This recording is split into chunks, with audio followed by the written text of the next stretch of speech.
1000-ന്റെയും 500-ന്റെയും നോട്ടുകൾ പിൻവലിച്ചതോടെ ശബരിമലയിലെ ഇതര സംസ്ഥാന അയ്യപ്പ ഭക്തർ ഉൾപ്പെടെയുള്ളവർ ഏറെ വലഞ്ഞു. ദേവസ്വം ബോർഡിന്റെ കൗണ്ടറുകളിലും ഹോട്ടലുകളിലും പഴയ നോട്ടുകൾ എടുക്കാത്തതിനാൽ തീർത്ഥാടകർ ദുരിതത്തിലാണ്. 500-ന്റെയും 1000-ന്റെയും നോട്ടുകൾ നിരോധിച്ചതോടെ അയ്യപ്പന്മാർക്കുണ്ടായ ബുദ്ധിമുട്ടുകൾ എന്തൊക്കെയാണ്?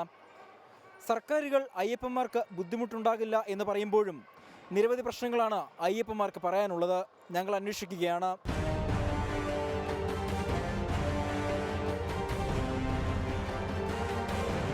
500-1000 നോട്ടുകൾ നിരോധിച്ചതും ദേവസ്വം ബോർഡും സന്നിധാനത്തെ ഹോട്ടലുകളും സ്വീകരിക്കാത്തതിനാൽ ഏറെ ദുരിതമാണ് അയ്യപ്പ ഭക്തന്മാർ നേരിടുന്നത്.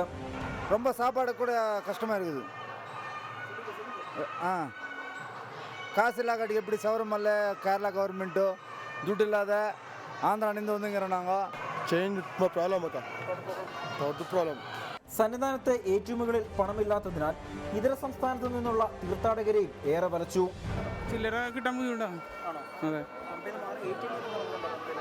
ATM നോക്കില്ല, ശ്രദ്ധിച്ചില്ല. ഇല്ല. எங்களது ஆந்திரா, நாங்கள் ஆந்திராவிலேருந்து வந்திருக்கிறோம். நகை சைட்லேருந்து எங்களுக்கு ATMல காசு கிடைக்கல. நாங்கள் சாப்பாடு இல்லாமல் பட்னியாகவே இருக்கோம். ഞങ്ങൾക്ക് ചില്ലറ എങ്ങനെ ATMൽ கிடைக்கவில்லை. അപ്പം അരവണ കൗണ്ടറുകളിലും പഴയ നോട്ടുകൾ സ്വീകരിക്കുന്നില്ല. ചില്ലറ ക്ഷാമം സന്നിധാനത്തെ ഹോട്ടലുകളിലെ കച്ചവടത്തെയും ബാധിച്ചിട്ടുണ്ട്. ഇത് ആൾക്കാർ കൊണ്ടുവരുന്നുണ്ട്, വാങ്ങിക്കുന്നില്ല. ഇവിടെ 500 നൂറുണ്ട്. അതുകൊണ്ട് കുറേ പേരൊക്കെ കാപ്പി കുടിക്കാൻ ഇറങ്ങിയും പോകുന്നുണ്ട്. വാങ്ങിക്കാൻ പറ്റത്തില്ലല്ലോ. തിരിച്ചറിയൽ രേഖയുള്ളവർക്ക് സന്നിധാനത്ത് പ്രവർത്തിക്കുന്ന സ്വകാര്യ ബാങ്കിന്റെ കൗണ്ടർ വഴി 4000 രൂപ വരെ പിൻവലിക്കാൻ കഴിയും. ചില്ലറ ക്ഷാമം രൂക്ഷമാകുമ്പോഴും സന്നിധാനത്തെ ATMകൾ പ്രവർത്തിക്കാത്തത് തീർത്ഥാടകരെ ഏറെ പ്രതിസന്ധിയിലാക്കിയിരിക്കുകയാണ്.